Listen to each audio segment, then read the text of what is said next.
Welcome back to another episode of 40 Facts About the 40K Universe. I am your host, Gershwin, and you were watching OneMindSyndicate. Today we continue talking about the Primarchs as we get into the origins of Primarch Roboute Guilliman. If you're new to the channel, subscribe. We post Warhammer 40K lore videos every single day, and if you have any suggestions, comment down below. If you enjoy our content, thank our patrons on Patreon. It's because of them that we can do this. Link in the description if you guys want to support us. But with that said, let's get into 40 facts on the origins of Primarch Roboute Guilliman. According to Imperial legend, the Emperor of Mankind created the Primarchs from artificially engineered gene seed using his own genome as a template. He carefully imbued each of them with unique superhuman powers. Imperial doctrines go on to tell how the ruinous powers of chaos spirited away the Primarchs within their gestation capsules, scattering them widely across the galaxy through the warp. After drifting for decades, the capsule containing the developing form of one of the Primarchs, who would later become known as Guilliman, fell upon the world of Macragge in the eastern fringe of the galaxy. Macragge was a bleak but not inhospitable world, part of a decaying star empire of ages past, when mankind had inhabited for many centuries since the time of the Dark Age of technology. Its industries had survived intact, and its people had retained an authoritarian but cohesive society.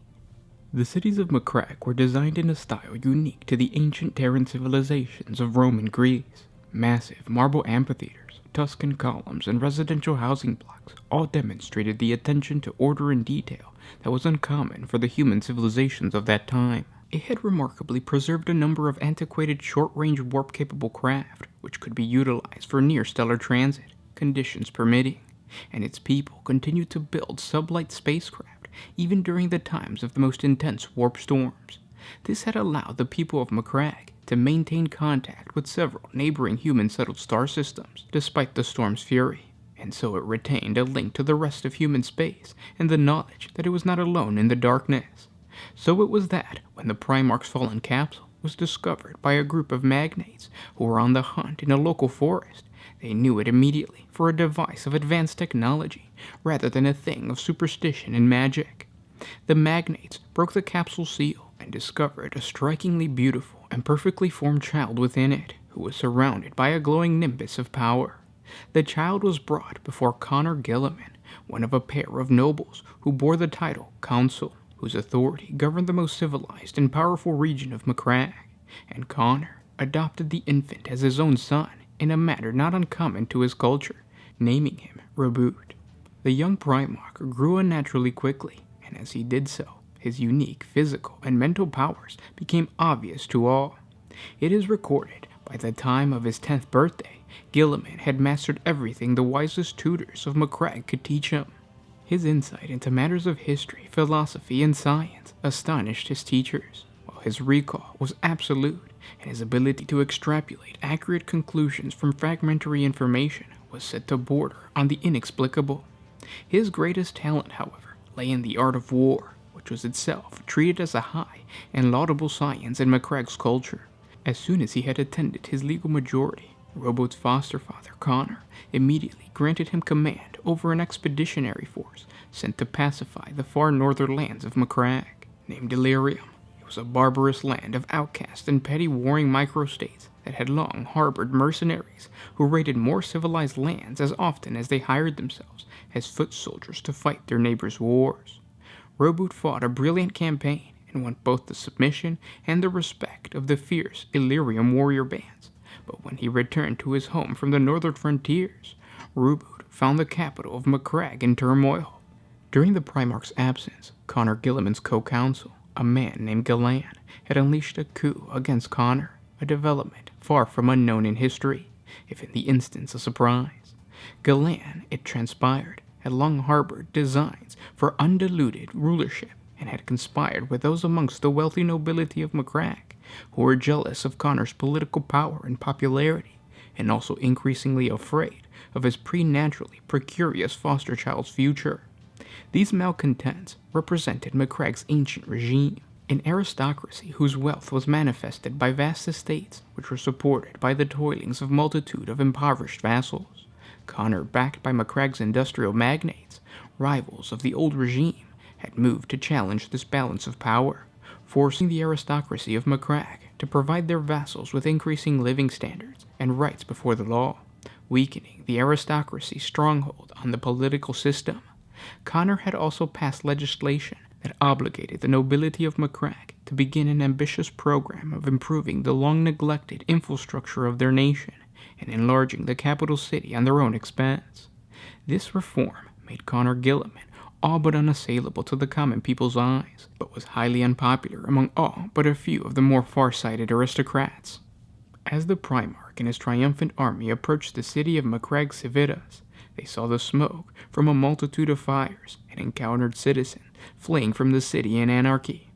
And Guilliman learned that Galan's private army had attacked the Senate House, while Connor and his loyal bodyguard troops had been inside.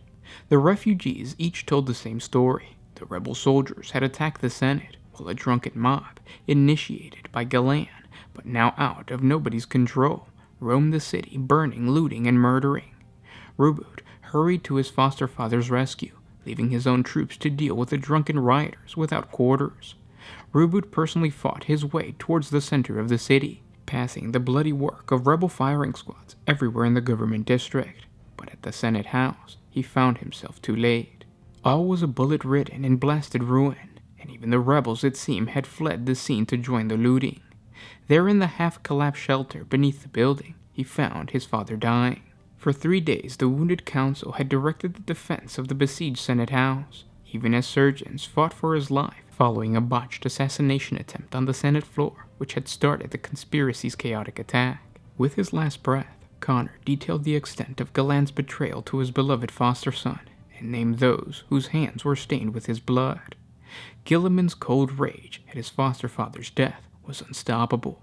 With a full backing of his army and the beleaguered citizens of Macragge's capital city, the Primarch crushed the aristocrat rebels, scattering their hireling armies and lining the streets with the hanging bodies of rioters, thereby quickly restoring order to the capital city and surrounding lands.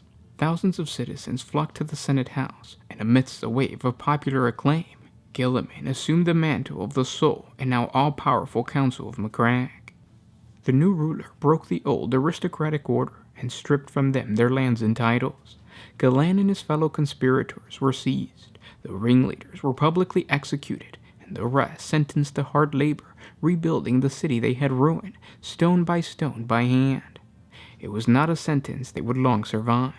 In the new order, loyal soldiers and hard-working settlers were granted rights where the old oppressive aristocracy had once held sway. With superhuman energy and the singularity of vision only a Primarch was capable of executing, the new council reorganized the social order of Macragge, creating a ruthlessly enforced meritocracy where the hard-working prospered and the honorable received positions of high office, and those who broke the law or worked against the good of the whole faced draconic, but faultlessly even-handed punishment. The stagnant and uneven economy was reordered, technology disseminated rather than hoarded by the elite, and the armed forces were transformed into a powerful and well-equipped force.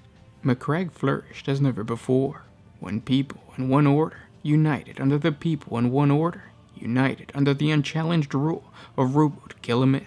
And those were 40 facts on Guilliman. I hope you guys enjoyed this video. If you did, share it with your friends and thank our patrons on Patreon. It's because of them that we can do this.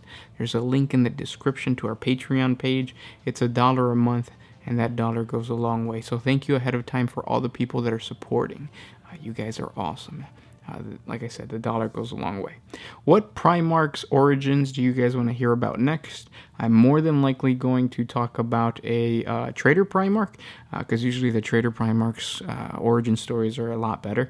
It's just that all this talk about the new Ultramarine Codex coming out kind of had me wondering the history of Mr. Poster Boy Guilliman, so I wanted to read up on the Guilliman lore. So comment down below, let me know what Trader Primarch you guys want to hear about next, and I'll talk to you later. This was Gershwan with OneMindSyndicate signing out.